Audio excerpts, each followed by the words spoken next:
Tell us something about your illustrious career. I guess I have about 13 years of work experience. Started in the very typical Indian way. I finished my education and then started working, rather than maybe what's followed in the West, where you typically do some part of your undergrad work for a few years and then start and then choose your professional career.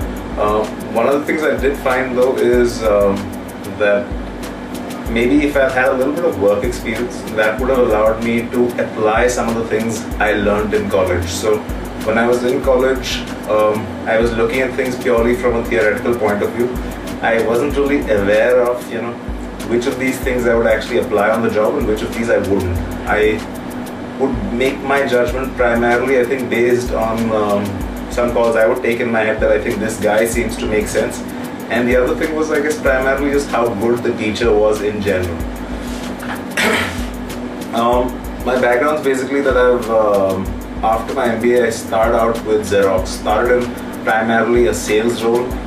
Xerox was a great place to work because they spent a lot of time in training and developing you, a lot of time in polishing you up, put you through the grind. At the end of that, this is in 99-2000, there was the whole dot-com boom happening, so along with a lot of other people, I decided to get on the whole dot-com bandwagon. Did that for a couple of years. Gartner was coming into India at the time. Gartner is one of the world's largest IT research, IT consulting companies. Joined them in a sales and marketing capacity, helped them with setting up in India.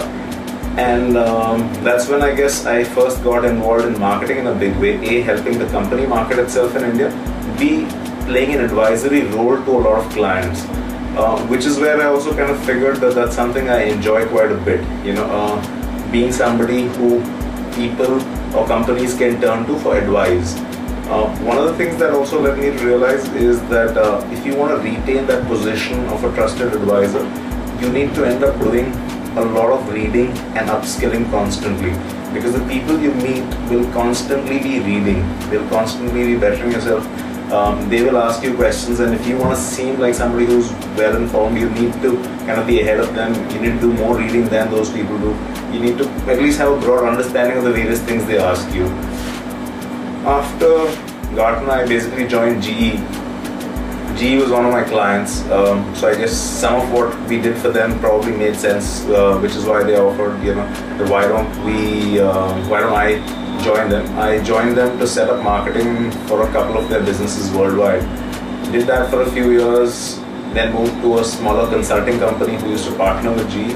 At the end of all of these things, I kind of realized that, while I was enjoying what I was doing, but more and more I wanted to be able to make my own decisions, drive a company in the way I want, which is why I decided to start something of my own.